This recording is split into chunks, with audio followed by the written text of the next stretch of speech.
गेली 14 वर्ष रखडलेल्या मुंबई गोवा महामार्गाची अवस्था यंदाच्या पावसाळ्यात देखील तशीच पाहायला मिळते। आता आपण आहोत महामार्गावरती लोणेरे या ठिकाणी आणि या ठिकाणी काय परिस्थिती आहे तुम्हाला दाखवतोय। या ठिकाणी रस्त्यावर खूप मोठमोठे खड्डे पडलेले आहेत आणि या खड्ड्यातून वाहन चालवताना वाहन चालकांना मोठी कसरत करावी लागते आहे। मोठमोठे खड्डे वाचवताना त्यांना जीवावर येतं आहे आणि ही महामार्गाची अवस्था आणि त्यातून गेली 14 वर्ष कोकणवासी याच महामार्गावरून प्रवास करताना आपल्याला पाहायला मिळत आहेत। मागच्या आठवड्यात रायगडचे खासदार सुनील तटकरे यांनी देखील मुंबई गोवा महामार्गाची पाहणी केली आणि इथली परिस्थिती पाहिल्यानंतर त्यांनी प्रचंड संताप व्यक्त केला। सोबत त्यांच्या जिल्हाधिकारी होते, पोलीस अधीक्षक देखील होते आणि त्यांनी ही अवस्था पाहून या महामार्गाचे जे अधिकारी आहेत त्यांच्याबरोबरच ठेकेदार आहेत यांच्यावर फौजदारी स्वरूपाचे गुन्हे दाखल करावे असे आदेश दिले होते आणि तसं लेखी पत्र देखील त्यांना दिलं होतं।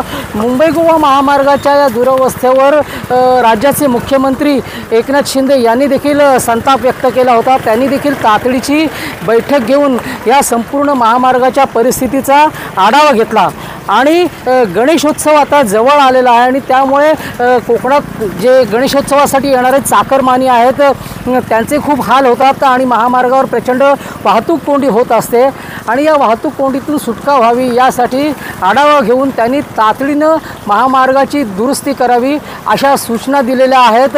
स्वतः मुख्यमंत्री या संपूर्ण महामार्गाची पाहणी करणार आहेत असंही त्यांनी स्पष्ट केलेलं आहे। मुख्यमंत्र्यांच्या आदेशानंतर मात्र महामार्ग विभाग आणि ठेकेदार कंपन्या ज्या आहेत त्या आता कामाला लागलेल्या आहेत, परंतु हे काम करत असताना आपलं खड्ड्यांचं जे अपयश आहे ते अपयश बुजवण्यासाठी त्यांनी या महामार्गावरती आता पेवर ब्लॉकचा मुलामा द्यायला सुरुवात केलेली आहे। आपण बघतोय लोणेरेच्या या ठिकाणी महामार्गावरती आता पेवर ब्लॉक टाकले जात आहेत आणि या पेवर ब्लॉकच्या माध्यमातून रस्ता सुस्थितीत आणण्याचा प्रयत्न केला जातोय।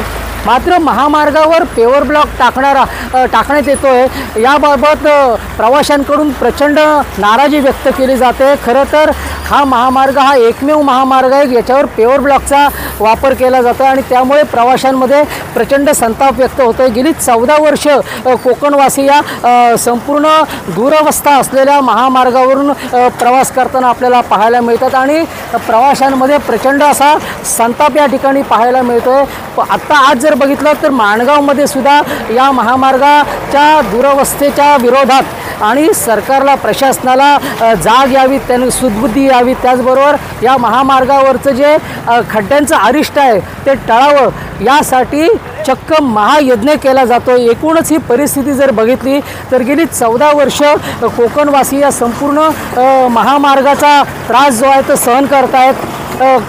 पश्चिम महाराष्ट्र असेल किंवा नागपूर असेल, विदर्भ असेल किंवा उत्तर महाराष्ट्र असेल, इथले रस्ते मात्र सुस्थितीत आहेत। तिथले महामार्गाची कामं जी आहेत ते 2-2, 4-4 वर्षांमध्ये पूर्ण होतात।